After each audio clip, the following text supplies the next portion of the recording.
আজি আমি কথা পাতিম সিঁড়িৰ ল্যান্ডিংটো কিমান ললে আপনাৰ সিঁড়িত উঠোতে সহজ হয় সুবিধা হয় আৰু সিঁড়িটো কিমান বহল লব লাগে বা এটা সিঁড়ি কিমান বহল থাকিব লাগে তেতিয়া হলে বস্তু এটা লৈ উঠোতে সুবিধা হয় আৰু আপোনাৰ ল্যান্ডিংটো কিমান লব লাগে ম্যাক্সিমাম ল্যান্ডিংটো কিমান লব লাগে। প্ৰথমতে আসাম আৰসিসি প্ল্যান 123 চেনেলৰ দৰ্শকক মই ধন্যবাদ জ্ঞাপন কৰিছো। আজি আমি সিঁড়িৰ ল্যান্ডিংটো কিমান লব লাগে সেই বিষয়ে কথা পাতিম। যদি আপোনালোকে সিঁড়িৰ ল্যান্ডিংটো কম পায় তেতিয়া হলে সিঁড়িটো উখ স্টেপ কেইটা উখ হৈ যাব। স্টেপ কেইটা উখ হৈ গলে আপোনালোকে উঠোতে বহুত দিগদাৰ পাব, বহুত অসুবিধা হ'ব। मैक्सिमाम आपनालोके लैंडिंग तो कमेও 14 फुट मान लब। 14 फुट मान लैंडिंग तो जदि लय तेतिया हले आपनालोके जदि ऊपरर जिटु प्लेट तो হয় সিঁড়ি ফার্স্ট সিঁড়ি तो उठी पेलाय जिटु घुरिबोलै जिटु प्लेट तो হয় সেই प्लेट तो जदि आपनालोके 4 फुट राखे 4 फुट राखार पिছত आपनार মাজত জায়গাটো থাকিব সিঁড়িৰ স্টেপ বনাবৰ কাৰণে জায়গাটো থাকিব 10 फुट। 14 फुटर पर 4 फुट गले 10 फुट থাকিব। 10 फुट থাকিলে प्रतिटो स्टेपर हाइट যদি আপোনালোকে 6 ইঞ্চি কে দিয়ে তেতিয়া হলে 10টা স্টেপত আপোনালোকে 5 ফুট হাইট পাব। আৰু প্লেটত আৰু এটা স্টেপ হ'ব 11টা স্টেপ হ'ব। 11টা স্টেপ হলে আপোনাৰ হাইটটো 5.5 ফুট পাব।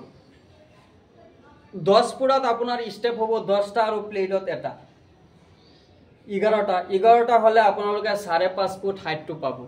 5.5 ফুট হাইটটো পালে আপোনাৰ দুটা সিঁড়ি যদি আপোনালোকে বনায় তেতিয়া হলে 5.5 ফুট 11 ফুট হৈ যাব।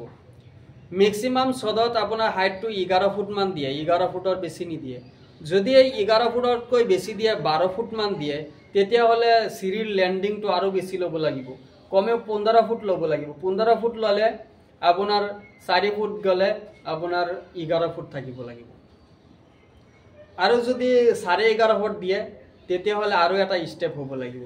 আৰু এটা স্টেপ হলে তেতিয়া হলে আপোনাৰ প্ৰতিটো সিঁড়িৰ হাইটটো আপোনাৰ 6 ইঞ্চি কে হ'ব। 6 ইঞ্চিৰ বেছি দিলে সিঁড়িত উঠোতে অসুবিধা হয়, দিগদাৰ হয়। বয়স্ক মানুহৰ উঠোতে বহুত অসুবিধা হ'ব। হেতু কাৰণে সিঁড়িৰ ল্যান্ডিংটো যদি 11 ফুট हाइट तो दिए तथापि आपनालोके 14 फुटर कम ना राखिब। 14 फुटतকৈ যদি आपनालोके कम राखे तेतिया हले सिঁড়িত उठोते बहुत असुविधा पाब। एतिया कथा हल सिঁড়িৰ बहलটো किमान राखिब। যদি आपनालोके बहलটো 8 फुट राखे तेतिया हले এটা কলমৰ পৰা আৰু এটা কলমৰ ভিতৰে 8 फुट राखिब। 8 फुट राखिले এটা সিঁড়িত आपनालोके 4 फुट जगह फुल पाब। धरि लक 8 फुट ভিতরে राखिले और पुष्टर जी गाँथनी उठिब, गाँथनी उठी जी सिँড়িত सापोर्ट हब সেই गाँथनीटर कारण आपनालोके 5 इঞ্চি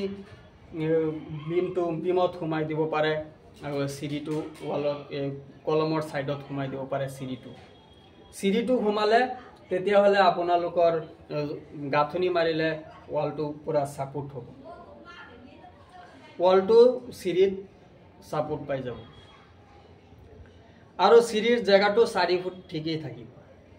আৰু যদি আপোনালোকে এইটো সাইডে দি আপোনালোকে গ্ৰিল লগালো আপোনালোকৰ অলপ জায়গা কমিব। এতিয়া বহুত আৰসিসি বিল্ডিংৰ আপোনাৰ সিঁড়িত বহুত প্ৰবলেম হয়। এতিয়া ধৰি লওক সিঁড়িৰ বহলটো 8 ফুট ঠিক 8 ফুট ৰাখিলে সিঁড়িটো গাঁথনি মৰাৰ পিছত কমি যায়। এইটো কাৰণে আপোনাৰ খুটাৰ ভিতৰে কমেও 8 ফুট ৰাখিব লাগে। যদি আপোনালোকে 9 ফুট ৰাখে তেতিয়া হলে তো কোনো অসুবিধা নাই। 4.5 ফুট গলে আপোনাৰ পুৰা 4 ফুট আপোনালোকে সিঁড়িত পাই যাব। আজিৰ ভিডিঅ'টো মই শেষ কৰিবলৈ লৈছো। যদি কিবা ভুল হয় মোৰ কমেন্টত জনাব পাৰে আৰু কিবা সুধিবলগীয়া থাকিলে মোৰ কমেন্টত জনাব বা মোৰ কন্টেক্ট নম্বৰ দিয়া আছে তাতো জনাব পাৰিব, হোৱাটছআপ কৰিব পাৰিব। আজিৰ ভিডিঅ'টো মই ইমানতে শেষ কৰোঁ। মোৰ চেনেলটো সাবস্ক্ৰাইব কৰি ৰাখিব। মই আৰসিসিৰ বিষয়ে বহুত নতুন ভিডিঅ' লৈ আহিম। আজিৰ ভিডিঅ'টো ইমানতে শেষ কৰোঁ। জয় আই অসম।